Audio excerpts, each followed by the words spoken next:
Alors je voudrais tout d'abord profiter de cette occasion pour remercier Michel et notre collègue Beaulieu de m'avoir invité, non pas à goûter aux joies de Kautenbach, mais de décrire et de contribuer à cet ouvrage. C'était un grand plaisir déjà d'avoir terminé le chapitre, et puis ensuite moi j'ai eu beaucoup de plaisir avec le titre.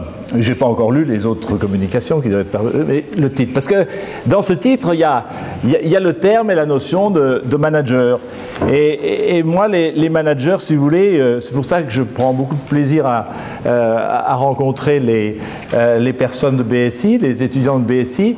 Moi les managers, ça m'a toujours fait rêver, vous savez, parce que c'est vrai que dans la vie, quand on sait faire des choses, si vous voulez, on devient manager, quoi, finalement. Et quand on ne sait rien faire, on devient consultant. Et quand on ne sait pas conseiller, on enseigne. Donc moi, je suis dans cette troisième catégorie, si vous voulez, depuis longtemps. J'avoue que pour les quelques trimestres qui me restent, je me suis bien habitué. Mais c'était quand même un grand plaisir de participer à cette œuvre autour de la notion de la connaissance. Et j'avoue que j'ai pris ce terme-là, si vous voulez, le titre et le cahier des charges, avec dans l'idée le souci d'un étudiant ou d'un candidat potentiel au BSI qui voudrait faire un travail sur la gestion des ressources humaines et finalement, qu'est-ce qui pourrait finir de le convaincre ou de le prévenir. Et il vaut mieux être prévenu, puisque la gestion des ressources humaines a cette caractéristique d'être une fonction qui est quand même fondamentalement pas très sérieuse, si vous voulez, et ça tous mes collègues le savent. C'est assez basique quand même, hein, comment mettre des gens ensemble et que non seulement ils ne se tapent pas dessus, mais qu'en plus ils produisent, partant du principe que tout salaire mérite travail. Je veux dire, les basiques de la gestion des ressources humaines sont assez simples, vous voyez. C'est pour ça d'ailleurs que tout le monde a toujours l'impression de tout savoir dans le domaine, vous voyez.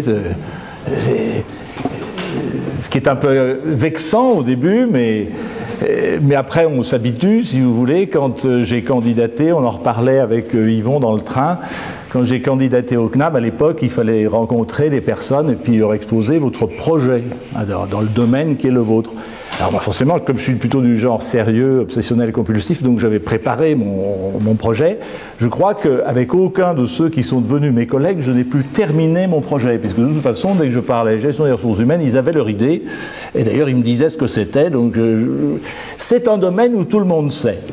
Alors c'est quand même un petit peu dangereux, voire présomptueux, si vous voulez, vous, étudiants ou futurs étudiants du BSI, eh bien, rentrer dans ce domaine-là. Et qu'est-ce qu'un manager peut-il avoir à dire et à créer comme connaissance dans un domaine aussi peu sérieux? Il y a des risques, il y a des risques. Il y a au moins 3 risques. Le premier risque, c'est le risque finalement de ne pas avoir suffisamment de recul. Or, finalement, ce qu'on apprend aux chercheurs, c'est d'avoir cette distance. Et de ne pas avoir de recul, si vous voulez. Alors, je me trompe peut-être, mais j'ai la faiblesse de penser qu'on a plus facilement du recul par rapport à un système d'information que par rapport à ses collègues. Mais c'est vrai que par rapport aux choses humaines, c'est pas facile d'avoir ce recul-là. Et ça demande aux chercheurs, aux futurs chercheurs de prendre la distance, surtout quand il est encore en position et encore en situation. Donc ça, c'est un risque pour une bonne création de connaissances. Il y a un deuxième risque, c'est que finalement, on a tous notre théorie personnelle. On a tous développé au fil du temps, surtout en ce qui concerne les autres bipèdes, on a tous développé une théorie personnelle qui est un peu un filtre, qui est un prisme, qui n'est pas facile d'en prendre conscience d'une part et de prendre du recul par rapport à ce dont on a pris conscience. Puis il y a un troisième risque, c'est que quand on est expérimenté comme vous l'êtes, vous avez une expérience et vous connaissez la fin de l'histoire. C'est toujours un petit peu un risque de pouvoir réinterpréter des choses quand on sait comment ça s'est terminé, si vous voulez. Hein. Ça, c'est comme nos collègues qui nous expliquent la crise. C'est sûr que c'est plus facile d'expliquer la crise quand on sait comment elle s'est terminée qu'avant. Heureusement, à vous qui faites des thèses ou qui en ferez en matière de gestion des ressources humaines avec votre expérience de manager, heureusement, il n'y a pas que des risques, mais il y a aussi des chances. fallait bien que ça se termine sur une note positive quand même. Première chance, à mon avis, eh bien, c'est que vous avez une présence, une connaissance du terrain. Dieu sait si aujourd'hui, dans le monde de la recherche, cet accès, cette présence dans le terrain est quelque chose d'important. Il n'y avait que certaines disciplines, il y a encore quelques années, eh bien, qui faisaient des travaux sur données secondaires. Maintenant, on s'aperçoit que même dans nos domaines à nous, c'est quelque chose qui se répand très très vite. Vous, au moins, vous avez les pieds dans la glaise.